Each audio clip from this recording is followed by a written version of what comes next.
Halo guys, balik lagi sama gua Lucky ID. Seperti biasa sebelum mulai videonya, buat kalian yang sudah dukung channel Min selama ini, terima kasih banyak. Buat kalian juga yang belum subscribe, silahkan di subscribe karena subscribe itu gratis, tidak bayar. Dan buat kalian juga yang sudah donasi, terima kasih banyak, semoga dilancarkan rezekinya, amin. Oke, kita bacain novel Merat Elbak chapter 5695.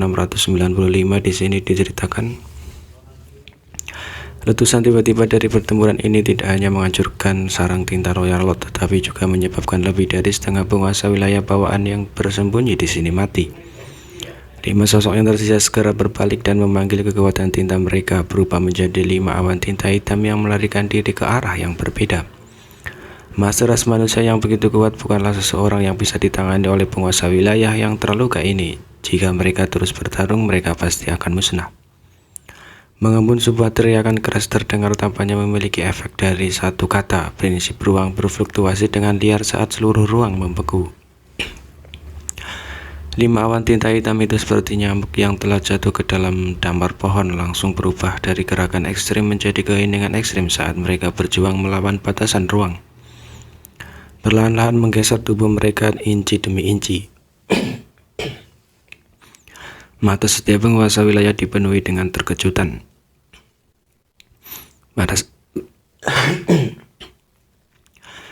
Pada saat yang sama dia mengaktifkan prinsip ruang yang membuang tombak naga Azuri miliknya. Dengan raungan naga yang keras, sosok Azuri Dragon muncul di tombak tebal dan melewati tubuh salah satu penguasa wilayah, meninggalkan kabut berdarah. Tombak naga Azuri berputar ke belakang dan dipegang di tangan Yangkei. Dengan ledakan keras, kekosongan hancur. Tetapi 4 penguasa wilayah yang tersisa melihat bahwa situasinya tidak terlihat baik dan dengan cepat mendorong kekuatan mereka untuk menerobos kemampuan ruang Yangkei.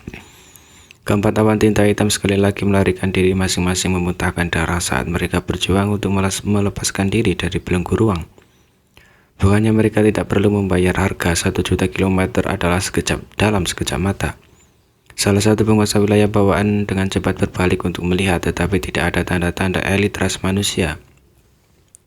Sebelum dia bahkan bisa bernafas lega, dia tiba-tiba merasakan sesuatu yang aneh di udara di depannya. Memutar kepalanya, dia langsung ketakutan.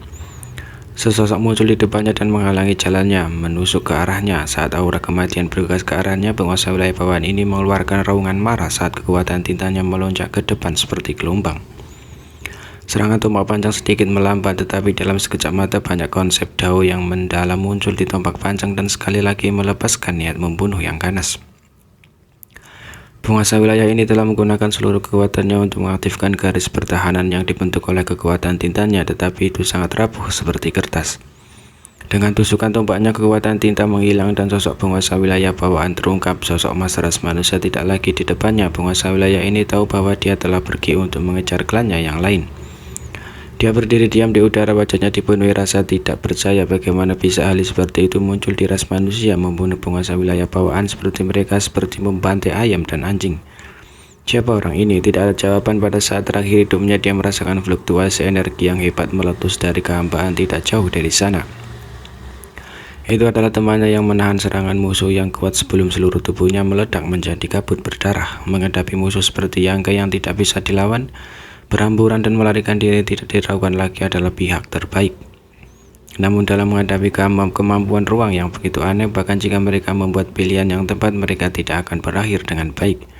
Dengan penguasa wilayah bekerja sama, jika Yangkei ingin membunuh mereka, dia harus membayar harga tertentu. Tapi jika dia ingin membunuh mereka satu persatu, dia bisa melakukannya tanpa menderita kerugian. Sesaat kemudian, Yangkei yang telah berkeliaran di gambaan kembali dan melihat Ouyang Li melepaskan kekuatan dunia yang kejam ke arah penguasa wilayah bawaan. Setiap serangan yang dilakukan dipenuhi dengan darah dan daging, menyebabkan penguasa wilayah bawaan mundur dengan putus asa. Pada akhirnya salah satu dari 5 penguasa wilayah dibunuh oleh Yangkei di tempat. Dan 3 dari mereka terbunuh secara berurutan. Dia tidak memperhatikan yang tersisa karena penguasa wilayah ini berlari ke arah persembunyian Ouyang Li, jadi Ouyang Li pasti tidak akan mengabaikannya. Benar saja, ketika dia kembali, dia melihat pemandangan ini. Ouyang Li telah menahan terlalu lama sejak dia dikirim ke Battlefield oleh Big Head Mi untuk menjaga tim penambangan sumber daya ras manusia. Itu sudah 1000 tahun. Selama 1000 tahun terakhir, selain membawa para kultivator ke lokasi yang berbeda, dia selalu waspada. Hari-harinya mungkin santai, tetapi bagi orang cenderal tua seperti dia yang telah menghabiskan seluruh hidupnya menjilati darah dari pedangnya, itu tidak berbeda dengan siksaan. Dia ingin kembali ke medan perang setiap saat, bahkan jika dia benar-benar mati di sudut tertentu dari kekosongan dan dibunuh oleh penguasa wilayah klan tinta, itu akan lebih baik daripada hidup dalam keadaan linglung. Setelah 1000 tahun tanpa pertempuran, bagaimana mungkin Ouyang Li tidak berusaha? Bagaimana mungkin dia tidak menggunakan semua kekuatannya? Dia hampir ingin melampiaskan semua frustasinya yang terpendam, terutama ketika lawannya adalah penguasa wilayah bawaan. Di masa lalu di medan perang Nether misterius, dia telah diganggu oleh banyak penguasa wilayah bawaan. Dalam setiap pertempuran, dia menderita beberapa luka baru dan menderita beberapa luka serius, yang semuanya dia andalkan pada vitalitasnya yang kuat untuk bertahan hidup. Setelah tertekan selama 1000 tahun, dia akhirnya bisa melampiaskan rasa frustasinya hari ini. Yang tidak melangkah maju untuk membantu, sebaiknya diam-diam berdiri di samping dan menyaksikan Ouyang Li mengalahkan penguasa wilayah bawaan dalam keadaan menyesal. Menyebabkan darah tintanya berdarah, dia juga melihat Ouyang Li mengaktifkan manifestasi kemampuan ilahinya dan menggunakan serangan terberatnya untuk menyambut lawannya yang kuat. Aura penguasa wilayah bawaan terus melemah sebelum akhirnya dihancurkan. Saat darah tinta memercik kemana-mana, Ouyang Li berdiri tegak, merasakan semangat juang yang telah lama hilang dan niat membunuh yang membara di tubuhnya. Setelah waktu yang lama, dia menggertakkan giginya dan berteriak, luar biasa. Benar saja, bertarung melawan musuh yang kuat adalah yang paling dia inginkan. Berbalik, sosok yang tercermin di matanya, dan niat bertarungnya yang melonjak perlahan surut ketika dia mengajukan pertanyaan di dalam hatinya, saudara muda, apakah orang-orang ini terluka? Jika itu benar penguasa wilayah bawaan dalam kondisi puncaknya, Ouyang Li bisa melawannya sendiri, tetapi tidak mungkin baginya untuk membunuhnya sendirian. Selama pertempuran, dia merasa bahwa kekuatan penguasa wilayah bawaan ini telah sangat berkurang, jauh lebih rendah daripada yang dia temui di wilayah Nether misterius. Ditambah dengan pencapaian yang sebelumnya, dia secara alami memiliki beberapa tebakan. Yang mengangguk dengan sungguh-sungguh, luka mereka tidak ringan. Ouyang Li tidak mengerti bagaimana mereka bisa terluka.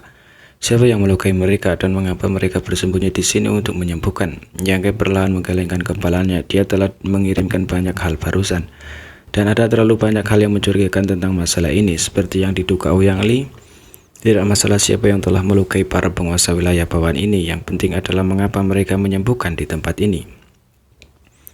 Tuan wilayah bawaan klan tinta umumnya suka beristirahat dan memulihkan diri di Noretun Pass. Ada banyak sarang tinta Royal Lord di sana, dan dengan Royal Lord seperti Moyu yang mengawasi mereka, keselamatan mereka tidak ada bandingannya dengan kekosongan terpencil ini.